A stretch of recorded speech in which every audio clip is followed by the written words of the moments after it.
नमस्कार। आज हम एक अहम राजनयिक दौरे पर बात कर रहे हैं। जी। भारतीय प्रधानमंत्री नरेंद्र मोदी की हालिया घाना यात्रा, ये 2 और 3 जुलाई को हुई थी। हाँ, बिल्कुल। हमारे पास इस पर काफी रिपोर्ट्स हैं और हम कोशिश करेंगे कि इसके जो मुख्य नतीजे हैं और भविष्य के लिए इसके क्या मायने हैं उसे समझें। ये दौरा वाकई बहुत महत्वपूर्ण था। आप देखिए, 30 साल से ज्यादा हो गए कोई भारतीय प्रधानमंत्री घाना नहीं गया था। 30 साल, ये तो काफी लंबा अरसा है। हाँ, और सबसे बड़ी बात जो निकल कर आई वो है रिश्तों को व्यापक रणनीतिक साझेदारी का दर्जा देना। Comprehensive strategic partnership. अच्छा, व्यापक रणनीतिक साझेदारी, ये सुनने में काफी बड़ा कदम लगता है। ये है भी। ये सिर्फ नाम बदलना नहीं है, मतलब रिश्तों की जो गहराई है, जो दायरा है, उसमें एक बड़ा बदलाव है ये। और प्रधानमंत्री मोदी ने कहा कि भारत सिर्फ भागीदार नहीं बल्कि सहयात्री है घाना की विकास यात्रा में। ये भी इसी गहरे जुड़ाव को दिखाता है शायद। बिल्कुल। सहयात्री शब्द का इस्तेमाल वो दिखाता है कि ये सिर्फ लेन देन का रिश्ता नहीं बल्कि साथ चलने का इरादा है। और एक लक्ष्य भी रखा है, अगली 5 साल में द्विपक्षीय व्यापार दोगुना करना। व्यापार दोगुना, महत्वाकांक्षी लक्ष्य है। चलिए उन समझौतों पर आते हैं जिन्होंने इसकी नींव रखी। सुना है 4 प्रमुख एमओयू साइन हुए। जी हाँ, 4 अहम समझौते हुए हैं। पहला तो है विदेश कार्यालय स्तर पर एक जॉइंट कमीशन, मतलब संयुक्त आयोग। संयुक्त आयोग, इसका क्या मतलब हुआ व्यवहारिक तौर पर? इसका मतलब है कि अब बातचीत के लिए एक स्थायी रेगुलर प्लेटफॉर्म होगा। ऐसा नहीं कि जब कोई दौरा होगा तभी बात होगी। ये संस्थागत ढांचा बन गया है। समझ गई, मतलब लगातार संवाद बना रहेगा। दूसरा समझौता पारंपरिक चिकित्सा पर है। ये थोड़ा अलग सा है। हाँ, ये दिलचस्प है। इसमें आयुर्वेद और जो घाना की पारंपरिक हर्बल दवाएं हैं, उनके बीच सहयोग बढ़ाया जाएगा। एक्सपर्ट स्टूडेंट्स का आना जाना होगा। अच्छा, तो ये सिर्फ सांस्कृतिक नहीं बल्कि शायद हेल्थ केयर से भी जुड़ा है। हाँ, बिल्कुल। पारंपरिक ज्ञान को मॉडर्न हेल्थ केयर से कैसे जोड़ें, इस पर दुनिया भर में काम हो रहा है। ये उसी दिशा में एक कदम है। ठीक है। तीसरा समझौता संस्कृति पर है, शायद कल्चरल एक्सचेंज प्रोग्राम। जी, सीईपी, कल्चरल एक्सचेंज प्रोग्राम। इसमें वही कला, संगीत, नृत्य, साहित्य वगैरह शामिल हैं, लोगों के बीच जुड़ाव बढ़ाने के लिए। सॉफ्ट पावर डिप्लोमेसी कह सकते हैं। और चौथा समझौता? वो मानकों पर है, स्टैंडर्ड्स को लेकर। हाँ, standards collaboration.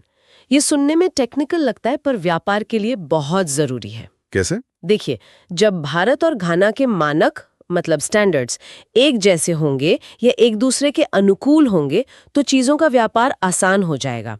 Industrial goods, certification, इन सब में आसानी होगी। अच्छा, समझ गई।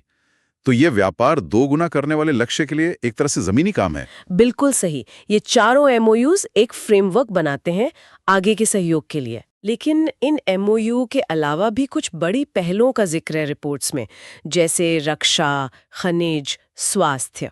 रक्षा में क्या खास हुआ? रक्षा और सुरक्षा में सहयोग काफी बढ़ाया जा रहा है। इसमें सेनाओं की ट्रेनिंग है, डिफेंस सप्लाई है, समुद्री सुरक्षा, साइबर सिक्योरिटी, कई चीजें हैं। समुद्री सुरक्षा और साइबर सिक्योरिटी, ये तो आज के दौर में बहुत अहम है। हाँ, और इसे एकजुटता से सुरक्षा, सिक्योरिटी थ्रू सॉलिडारिटी का नाम दिया गया है। ये दिखाता है कि दोनों देश क्षेत्रीय स्थिरता को लेकर साथ हैं, और ये पश्चिम अफ्रीका में भारत की बढ़ती रणनीतिक रुचि का भी संकेत है। और खनिजों का भी जिक्र था, बॉक्साइट, सोना, लिथियम, ये क्रिटिकल मिनरल्स आजकल बहुत चर्चा में है। हाँ, क्योंकि घाना में इनका अच्छा भंडार है, तो इन खनिजों के खनन, व्यापार और शायद जॉइंट वेंचर पर भी बात हुई होगी।